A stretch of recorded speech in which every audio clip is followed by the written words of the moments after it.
So for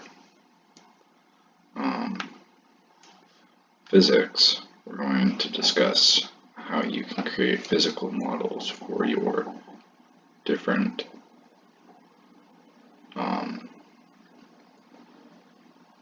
different powers.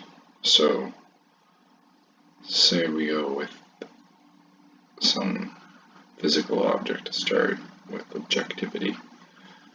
We'll just do the same one as in our previous example. A triangle that spins and glows.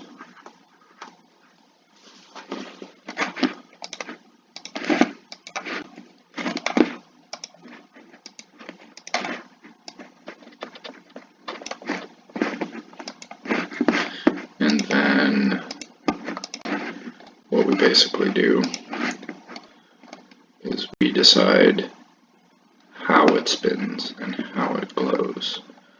So say it spins because there's some sort of spinning energy inside of it. And at the same time, there are special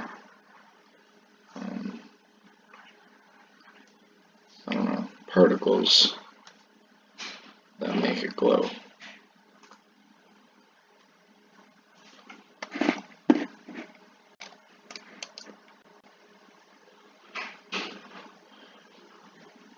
And then you can add more detail to it, so you can say that it spins because of energy.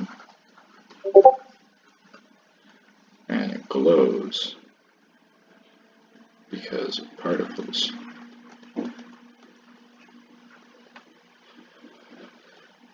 So then you could manipulate these two things, although in this example it's not a real example, so you couldn't manipulate them.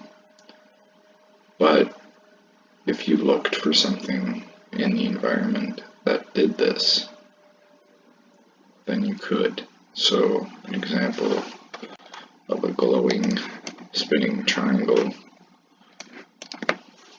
could easily be a triangle shaped object with some sort of spinning part that lets it spin attached to a bar so that it holds in place. And there's an actual energy inside of it that causes it to spin, which is brought on by either, I don't know, in this case, a hand spinning it, which creates the energy. And the particles in this case are just light, LED lights. And then you've got your object. But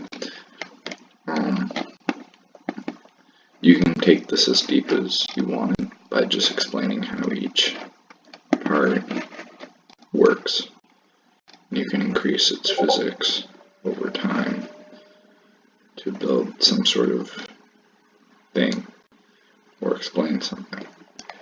But you can do the same thing with uncertainty. So in uncertainty's case, it's about how the uncertainty occurred. So if I wanted to find a rock, so I'm going to get a pink rock.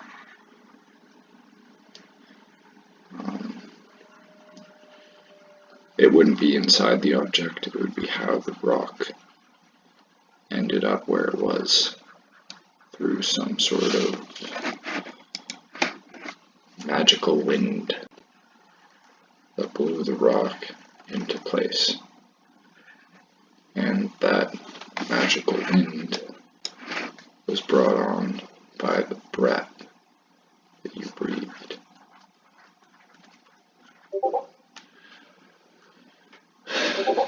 I'm gonna find a pink rock now because I just exhaled. But this This could also, at the same time, be advanced further with an explanation that it is your life force that brings about the breath and in turn the magical wind.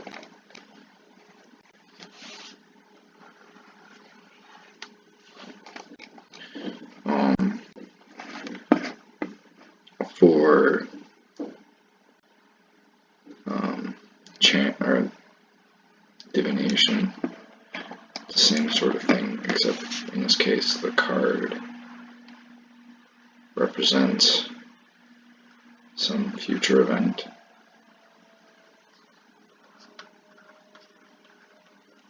And could be caused by something like, it's a little bit harder to grasp because it's future prediction, but you could explain it with tachyons being absorbed by the card due to its uncertainty,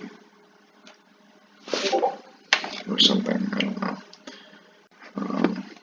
which hit it in its superposition state before it's drawn, happening to cause it to predict the future because it was drawn.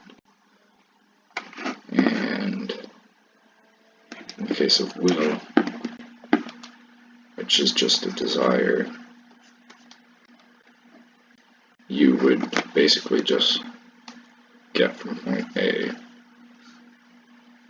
to B following the rules to get there.